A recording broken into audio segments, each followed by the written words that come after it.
और महाराष्ट्र में कोरोना से 4 लोगों की मौत की खबर भी है और ये थोड़ा सा चिंता को बढ़ाता है। जैसा मैंने आपको शुरुआत में बताया, JN1 वेरिएंट उतना खतरनाक नहीं माना जाता है, लेकिन इसके बावजूद महाराष्ट्र में कोरोना से 4 लोगों की मौत हुई है, तो ये थोड़ा सा लोगों में टेंशन पैदा करता है।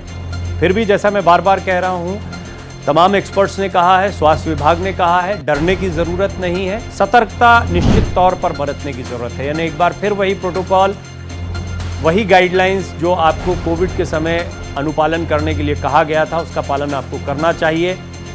ये अभी तक मैंडेटरी नहीं किया गया है, लेकिन सभी को सलाह दी जा रही है कि मास्क को पहने, हाथ को बार बार धोएं। अगर आपको ऐसे कोई भी लक्षण दिखाई दे रहे हैं तो दूसरों को इससे बचाएं, डॉक्टर्स के पास जाएं, चेकअप कराएं। हालांकि मौसम का बदलाव एक ऐसा दौर चल रहा है, कई जगहों पर बेमौसम बारिश हुई है, इसकी वजह से सर्दी जुकाम जैसी समस्याएं आमतौर पर सामने आती हैं और लोगों में इस बात से घबराहट हो जाती है। लेकिन फिर भी सतर्कता बरतते हुए कई लोग इसकी जांच पड़ताल करवा रहे हैं।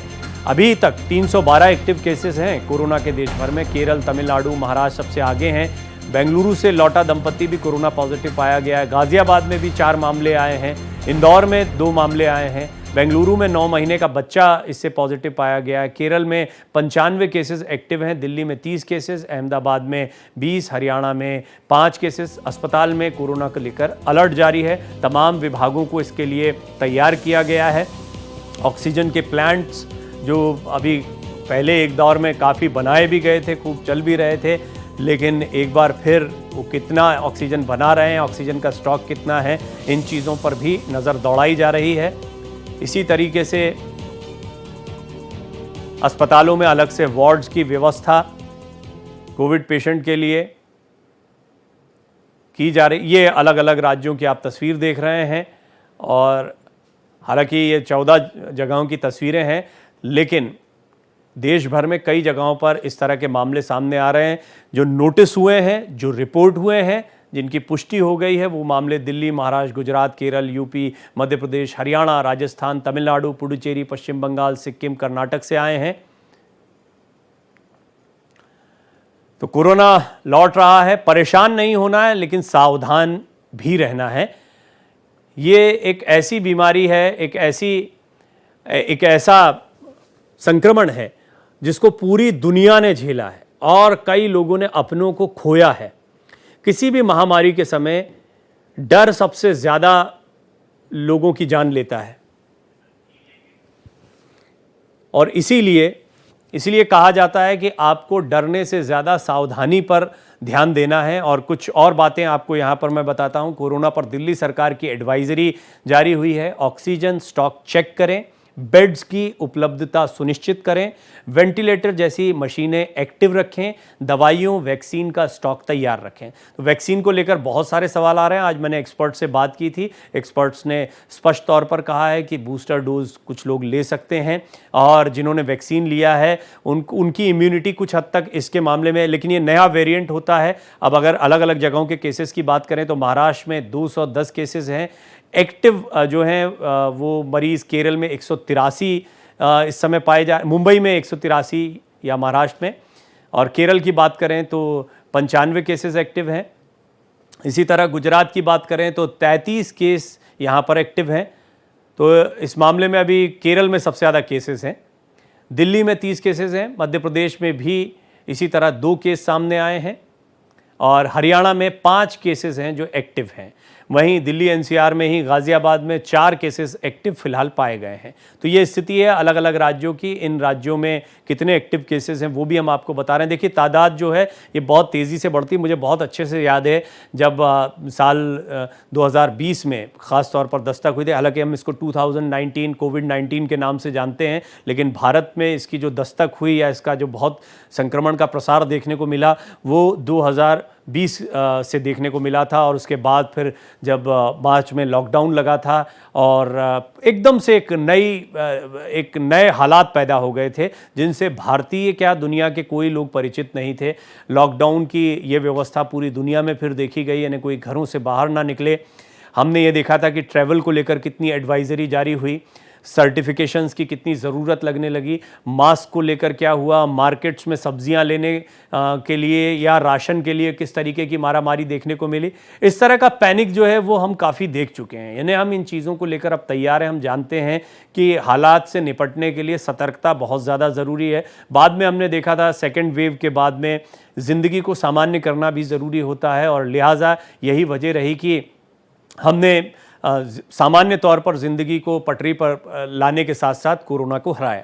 एक बार फिर कोरोना के नए वेरिएंट JN1 की जो वापसी हुई है उससे लोगों में एक चिंता है, क्योंकि कई एक्टिव केसेस देश भर के अलग अलग हिस्सों में देखे जा रहे हैं, जो आप देख रहे हैं संख्या के आधार पर। जैसे केरल में बहुत ज़्यादा हैं, और इसी तरह से दिल्ली, महाराष्ट्र और तमाम जगहों पर देश के 13 राज्य हैं जहाँ पर कोरोना इस वक्त पैर पसार चुका है। इनमें दिल्ली है, महाराष्ट्र है, गुजरात है।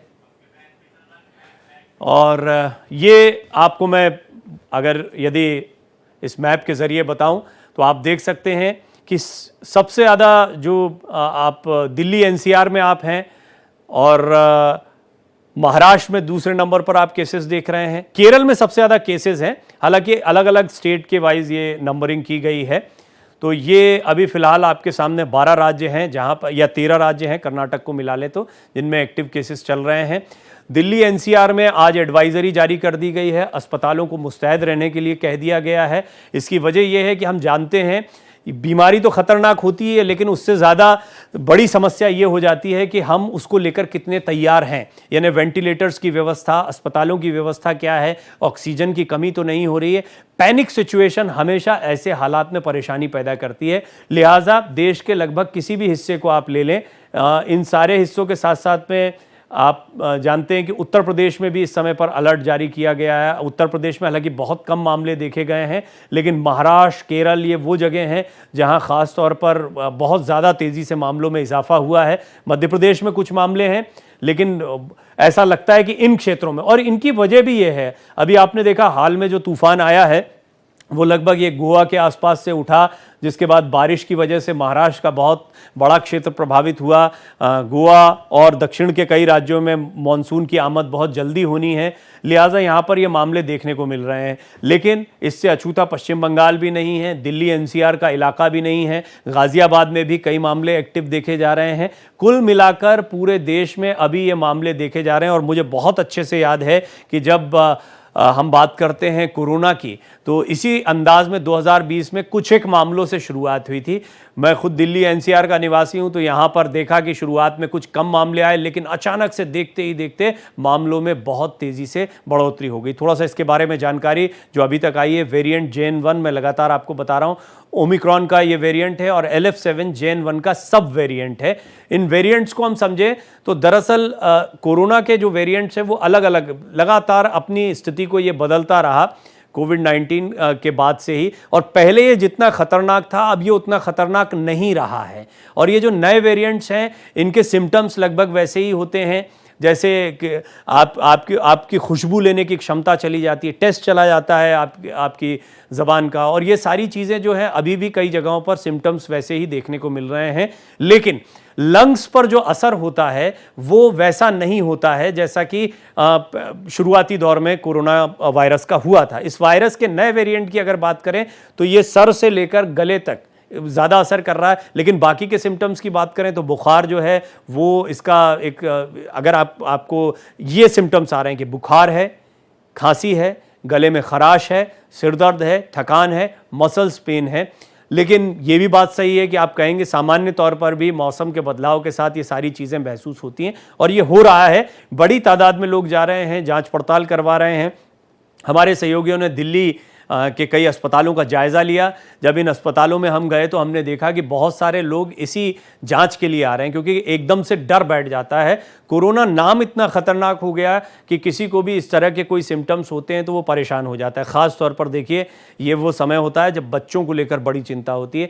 छोटे बच्चे होते हैं और बच्चों में संक्रमण ही नहीं पाया गया, कुछ जगहों पर बच्चों की मौत भी हुई है। ये इसलिए थोड़ा चिंताग्रस्त करता है। बुज़ुर्गों पर सबसे ज़्यादा असर डाला है इस नए वेरिएंट ने। इस नए वेरिएंट की वजह से अभी जो खबर आई है 4 बुजुर्गों की भी मौत हुई है। तो जिनका इम्यूनिटी सिस्टम या जिनकी रोग प्रतिरोधक क्षमता उतनी मजबूत नहीं है वो इससे काफ़ी नुकसान उनको उठाना पड़ रहा है। परेशान नहीं होना है, लेकिन सावधानी भी नहीं छोड़ना है, सावधान रहना है।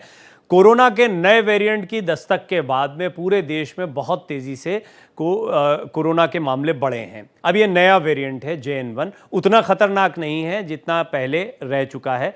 बहरहाल इसके बाद में थोड़ी सी चिंता लोगों में बढ़ी है, क्योंकि बड़ी तेज़ी से इसके मामले बढ़ रहे हैं। देश के तमाम हिस्सों में मैंने आपको दिखाया भी किस तरीके से पूरे देश में कोरोना के मामले बहुत तेज़ी से बढ़े हैं। इसके लिए सतर्कता बरतना बहुत ज़रूरी है। कोरोना को लेकर अभी स्वास्थ्य विभाग को तमाम राज्य सरकारों ने अपने अपने अस्पतालों को अलर्ट कर दिया है। वेंटिलेटर की व्यवस्था हो, ऑक्सीजन का स्टॉक हो या अन्य चीज़ें जिनकी ज़रूरत हमने पिछले अनुभव से सीखा है कि कोरोना के दौरान हमें किन किन चीज़ों के लिए तैयार रहना है। इनमें दवाइयाँ और वैक्सीन, ये वो सारी चीज़ें हैं जिनके लिए मुस्तैद रहने के लिए कहा गया है। और एक और बड़ी बात, अपनी इम्यूनिटी का ध्यान रखें, अपनी रोग प्रतिरोधक क्षमता को बढ़ाएं। निश्चित तौर पर जितने तरीके मैं आपको बता रहा हूं ये सामान्य तरीके हैं, भारतीय घरों में आमतौर पर इस्तेमाल होते हैं, लेकिन इसको लेकर ये आप देखते जाइए, चाहे गिलोय तुलसी काढ़ा हो, हल्दी वाला दूध हो, मौसमी फल हो, बादाम अखरोट हो, ये सब तो ठीक है, लेकिन एक्सपर्ट्स की एक सलाह भी है। जैसे आज मेरे साथ डॉक्टर बंसल मौजूद थी, उन्होंने इस बात को रखा कि बहुत सारे लोगों ने अतिरिक्त सतर्कता बरतते हुए बहुत सारा गिलोय पी लिया, गिलोय पीने से अपना पेट खराब कर लिया, या दिन भर गर्म पानी पीते रहे, उससे कुछ नुकसान कर लिए। खैर, आप मौसमी फल खाते हैं, बादाम अखरोट लेते हैं, तो इससे कोई दिक्कत नहीं है, लेकिन इम्यूनिटी को मजबूत रखने का मतलब है अपनी लाइफस्टाइल पर काम करना, रेगुलर चेकअप। अगर आप शुगर, बीपी जैसी कोई समस्या से जूझ रहे हैं तो उन पर विशेष ध्यान दें। अपने फेफड़ों का खास तौर पर विशेष ध्यान रखें, क्योंकि लंग्स पर सबसे ज़्यादा अटैक होता है। हम जानते हैं कि कोरोना में सबसे ज़्यादा चोट अगर किसी चीज़ पर पड़ती है तो वो है आपका श्वसन तंत्र। प्राणायाम करें, योग करें, ये सारी वो चीज़ें हैं जिनकी अभी आपको बहुत ज़्यादा ज़रूरत पड़ने वाली है। दिल्ली NCR वालों को विशेष सलाह है, क्योंकि हमारी हवा जो है वो सामान्य तौर पर देश के अन्य हिस्सों के मुकाबले बहुत ही ज़्यादा बर्बाद हवा मानी जाती है, और यही वजह है कि यहाँ पर आप देखते हैं कि जब इस तरह के कोई संक्रमण आते हैं तो लोगों को भारी चपेट में ले लेते हैं। आपको कई और चीज़ों के विषय में भी ध्यान देना होगा, जैसे कि आप अगर ड्रिंक करते हैं या कोई अन्य बुरी आदतों में आप फंसे हुए हैं तो उससे भी आपको निकलना चाहिए, इससे भी बचना चाहिए।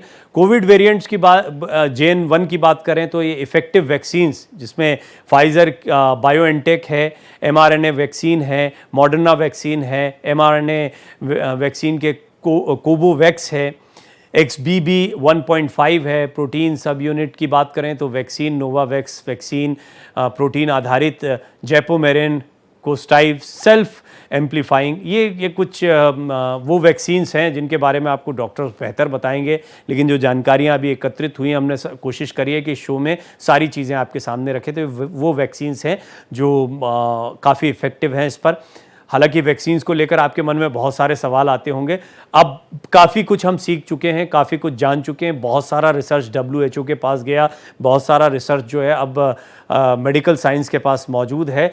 लिहाजा आज हमारी स्थिति वैक्सीन को लेकर, दवाओं को लेकर बहुत बेहतर है। किस तरह की दवाओं का प्रयोग करना है, किस तरह की वैक्सीन का प्रयोग करना है, ये हमें बहुत बेहतर तरीके से अब पता है।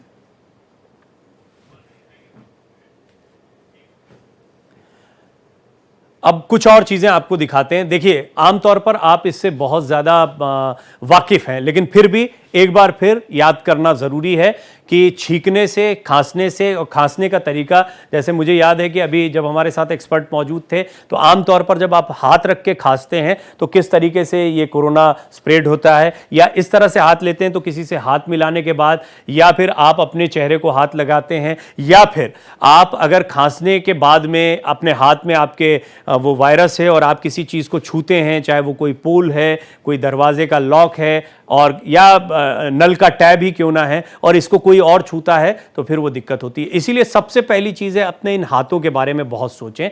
आपको हाथों को वॉश करना है, इनका इस्तेमाल कम से कम करना है, ख़ास तौर पर तब जब आप बीमार हैं, संक्रमित हैं, खांसी वगैरह चल रही है, तो आपको ऐसे समय पर बचना चाहिए दूसरों को छूने से, और चीज़ों को छूने से भी आपको बचना चाहिए, क्योंकि जिस तरीके से आप यहाँ देख रहे हैं, किसी एक ने उस चीज़ को छुआ है और दूसरे ने छुआ है तो ये संक्रमण बहुत तेज़ी से फैल जाएगा। जाएगा। तरीका क्या है? डॉक्टर्स का कहना है कि आपको अपने इस तरीके से हाथ का इस्तेमाल करना है खांसते या छींकते वक्त, जिससे कि आपके हाथ जो हैं, या अपने हाथ पर अगर आपने फोकस कर लिया तो खुद को भी बचा लेंगे और बहुत सारे लोगों को बचा लेंगे। दूसरी बड़ी बात यह है कि आप अपने हाथ को वॉश करना या ग्लव्स का इस्तेमाल करना, यह भी बहुत ज़्यादा ज़रूरी है। मास्क का इस्तेमाल करना बहुत इंपॉर्टेंट है, और मास्क को लेकर हम कितने सतर्क थे, एक समय पर बड़ा कंपलसरी था, हम सबके जीवन का हिस्सा था, लेकिन अब उससे थोड़ा दूर हो चुके हैं और यही वजह है कि अब ये हमें इतना चिंता नहीं देता। एक समय पर 2 गज की दूरी बहुत है ज़रूरी, या खांसना नहीं है, छींकना नहीं है, बहुत सारा कैंपेन चला, लोगों को बहुत जागरूक किया गया। अब हम सामान्य जीवन में लौट आए हैं, लेकिन एक बार फिर लौट आया है कोरोना का नया वेरिएंट लौट आया है। अब ये हालात को बिगाड़े ना, हमको और डराए ना, के लिए ज़रूरी है हम थोड़ा सा सतर्क अभी से हो जाएं।